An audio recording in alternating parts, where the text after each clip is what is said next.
ನಮಸ್ಕಾರ ಬಂಧುಗಳೇ, ಹೇಗಿದ್ರೆ ಎಲ್ಲ. ನಾನಿವತ್ತು ಎಗ್ ಕೀಮಾ ಮಾಡ್ತಾಯಿದ್ದೀನಿ.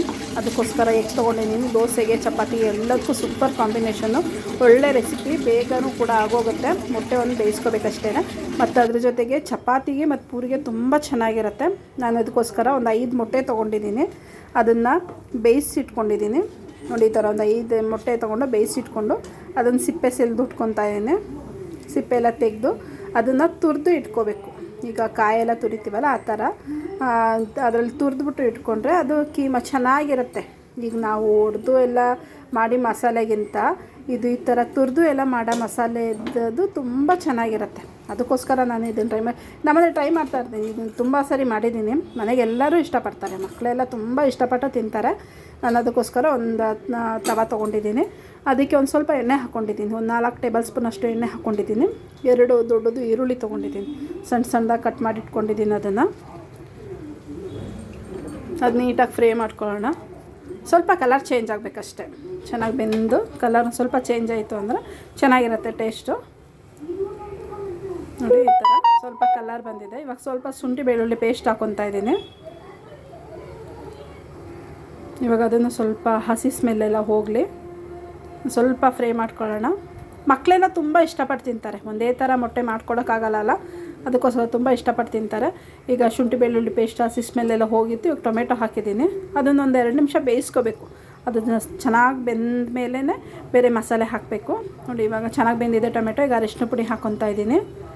ಈಗ ನೀಟಾಗಿ ಮಿಕ್ಸ್ ಮಾಡಿಕೊಂಡು ಇವಾಗ ಒಂದು ಅರ್ಧ ಟೇಬಲ್ ಸ್ಪೂನಷ್ಟು ಗರಂ ಮಸಾಲ ಹಾಕ್ಕೊಂಡಿದ್ದೀನಿ. 1 ಟೇಬಲ್ ಸ್ಪೂನಷ್ಟು ಅಚ್ಚ ಖಾರದ ಪುಡಿ, ಮತ್ತು ಇದು ಎಗ್ ಪೌಡರು ಸಿಗುತ್ತೆ, ಎಗ್ ಮಸಾಲನೂ ಸಿಗುತ್ತೆ. ತಪ್ಪಿದರೆ ಚಿಕನ್ ಮಸಾಲ, ಎರಡರಲ್ಲಿ ಯಾವುದಾದ್ರು ಒಂದು ಹಾಕೋಬೋದು. ತುಂಬ ಚೆನ್ನಾಗಿರುತ್ತೆ. ಎಗ್ ಮಸಾಲ ಇಲ್ಲ ಅಂದರೆ ಚಿಕನ್ ಮಸಾಲ ಹಾಕೋಬೋದು. ಅದರಿಂದ 2 ಟೇಸ್ಟು ಚೆನ್ನಾಗಿರುತ್ತೆ. ಅದಕ್ಕೋಸ್ಕರ ಇವಾಗ ಮಸಾಲೆ ಎಲ್ಲ ಹಾಕಿದ್ಮೇಲೆ ಸ್ವಲ್ಪ ರುಚಿಗೆ ಎಷ್ಟು ಬೇಕಷ್ಟು ಉಪ್ಪು ಹಾಕ್ಕೊತಾ ಇದ್ದೀನಿ. ಅದು ನೀಟಾಗಿ ಮಿಕ್ಸ್ ಮಾಡಿ ಈಗ ಸ್ವಲ್ಪ ನೀರು ಹಾಕ್ಕೊತಾ ಇದ್ದೀನಿ ಅದಕ್ಕೆ. ಈಗ ನಾವು ಮೊಟ್ಟೆ ಎಲ್ಲ ತುರಿದು ಇಟ್ಕೊಂಡಿದ್ದೀವಲ್ಲ, ಅದರಿಂದ ಅದು ಸ್ವಲ್ಪ ಗಟ್ಟಿ ಬರುತ್ತೆ. ಅದಕ್ಕೋಸ್ಕರ ನಾನಿವಾಗ ಸ್ವಲ್ಪ ನೀರು ಹಾಕ್ಕೊಂಡಿದ್ದೀನಿ. ಅದಕ್ಕೆ ಸ್ವಲ್ಪ ತೆಳು ಮಾಡಿಕೊಂಡ್ರೂ ತೊಂದರೆ ಇಲ್ಲ. ನಾವು ಮೊಟ್ಟೆ ಹಾಕಿದಷ್ಟನ್ನು ಗಟ್ಟಿ ಆಗುತ್ತೆ. ಅದಕ್ಕೋಸ್ಕರ ನೀರು ಹಾಕೋಬೇಕು. ಇಲ್ಲಾಂದರೆ ಇದ್ರ ಥರ ಆಗೋಗುತ್ತೆ, ಮುದ್ದೆ ಥರ ಆಗೋಗುತ್ತೆ.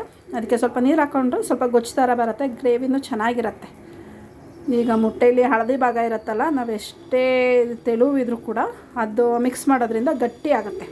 ಅದಕ್ಕೋಸ್ಕರ ಸ್ವಲ್ಪ ನೀರು ಹಾಕ್ಕೊಂಡು ಅದನ್ನು ಮಿಕ್ಸ್ ಮಾಡ್ಕೊಂಡಿದ್ದೀನಿ. ಅಂದರೆ ಇವಾಗ ಮೊಟ್ಟೆ ಹಾಕ್ಕೊತಾ ಇದ್ದೀನಿ.